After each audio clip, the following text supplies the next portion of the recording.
Salut les louveteaux, alors ce soir en cuisine je vous propose de revisiter un petit classique. Alors nous c'est toujours dans l'esprit des fêtes, donc plutôt que de faire bûche ou quoi que ce soit, on va faire ensemble tout simplement un pitivier. Pitivier qui est une galette des rois sans fève. D'ailleurs la fève qui n'était pas une fève au départ, il faut le savoir, car c'était un haricot qu'on mettait dedans, enfin bon bref, ça c'était pour la petite histoire. Donc on va la revisiter, mais surtout dans sa forme. En fait, on ne touche pas à l'intérieur, on garde la frangipane, c'est très bien. Deux pâtes feuilletées, donc voilà. Donc déjà prête, pur beurre forcément. C'est le beurre à bas, sans additifs, hein, comme d'habitude. Donc là, pour la retravailler dans sa forme, moi j'ai envie de la faire plutôt rectangulaire, un peu plus allongée qu'un carré, quoi. Donc tout simplement, on va prendre un emporte-pièce, celui que vous voulez, hein, vous pouvez dessiner au couteau.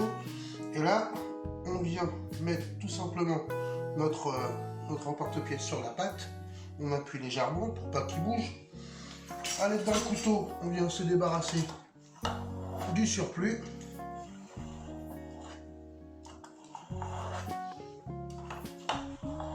Voilà. Qu'on va mettre de côté, on pourra en faire des tonnes de choses, surtout pendant les fêtes. Les petits feuilletés, ça passe bien. Voilà. Donc ça, on met de côté. Hop, on fait la même chose parce qu'il y a le fond et le couvercle. Donc on fait la même chose, bien sûr, sur le fond et le couvercle. Donc, hop, imaginons que ça, ce soit le couvercle, que ce soit le fond. Si c'est le fond, vous venez et vous piquez. Voilà, que sur le fond. En attendant, voilà, ça va pouvoir retourner un peu au frigo le temps qu'on prépare notre crème. Allez, c'est parti. Donc, on commence par y verser la poudre d'amande. Donc, notre sucre. Voilà. Ensuite, on vient y mettre le beurre fondu. Enfin, fondu ou pommade. Entre les deux, c'est pas mal.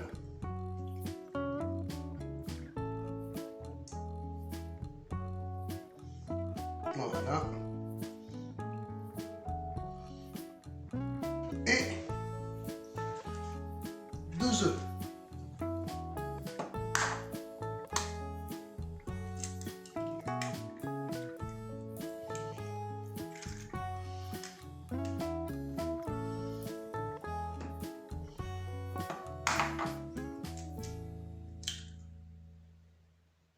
Voilà. Et on vient tout simplement remuer le tout.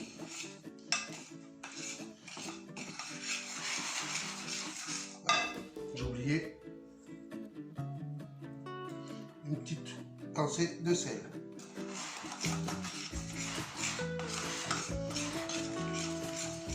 Donc on mélange bien pour obtenir une bonne pâte, bien homogène. Voilà, une jolie crème. Vous avez vu, c'est exactement la consistance que j'attendais. Donc là, moi j'ai mis un petit peu de lait d'amande, un tout petit soupçon, et 2 bouchons de rhum remembrés. Voilà, pour lui donner un petit peu de cachet, un petit peu de goût. Donc vous sortez vos pâtes. Voilà, vous mettez d'abord le premier sur une plaque avec son papier cuisson. Voilà, tout simplement. Vous le posez, c'est-à-dire vous l'avez piqué, n'oubliez pas, hein, si vous ne l'avez pas fait, faites-le quand même maintenant. C'est très important, sinon l'intérieur ne va pas cuire. Ensuite, tout simplement avec du poche à douille, ou alors vous le faites à la cuillère, hein, c'est comme vous voulez. Alors, moi je vais utiliser la poche à douille. Donc hop, on remplit notre poche à douille avec notre appareil.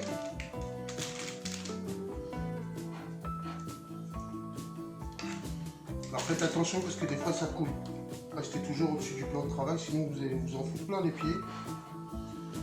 Voilà.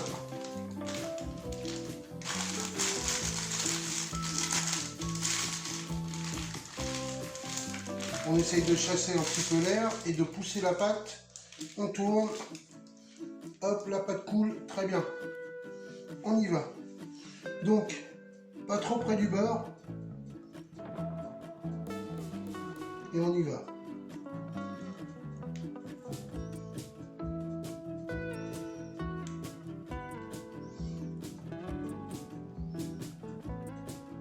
Donc là, tout simplement, on vient, on prend notre partie haute et on vient la déposer délicatement sur la base. Voilà. Alors, vous pouvez vous aider de jaune d'œuf, mais bon, c'est pas terrible le jaune d'œuf en fait, quand vous mettez dans les joints, l'œuf il bout. Et en fait, c'est lui qui ouvre le feuilletage et qui fait finalement que qu'il y a des fuites. Donc moi, tout simplement, je viens et hop, j'imbibe avec mon doigt, avec de l'eau, les deux parties. Alors j'aurais pu le faire avant, voilà, mais quand on le fait maintenant, parce qu'on va lui faire un rebord, c'est bien aussi. Alors vous pouvez le faire au pinceau aussi, hein, mais le doigt, ça va bien. De toute façon, avant chaque recette, hein, j'imagine que c'est lavage de main pour tout le monde. Hein.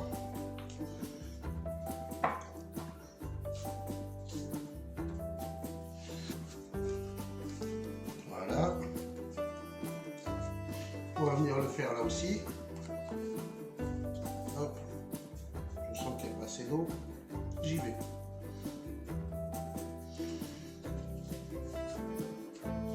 Et on plie.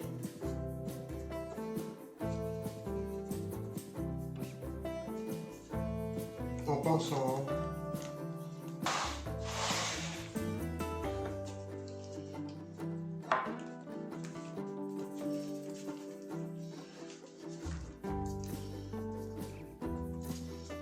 Vous avez vu, je plie et je roule en même temps et je pince en même temps.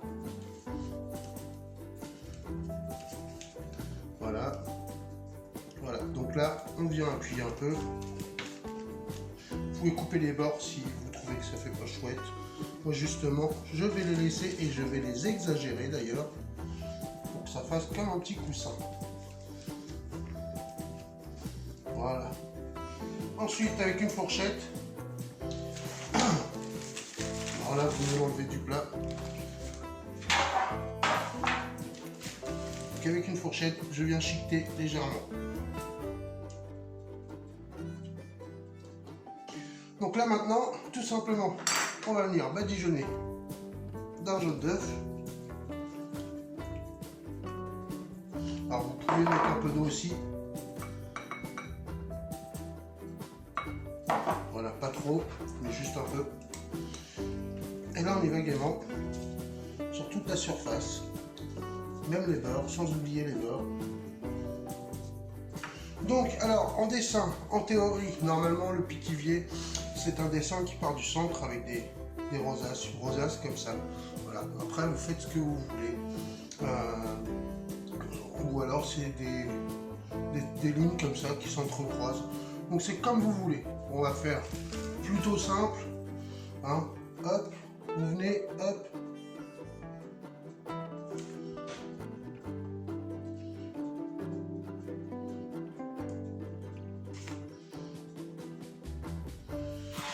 Voilà, un petit trou là, un petit trou là et un petit trou là.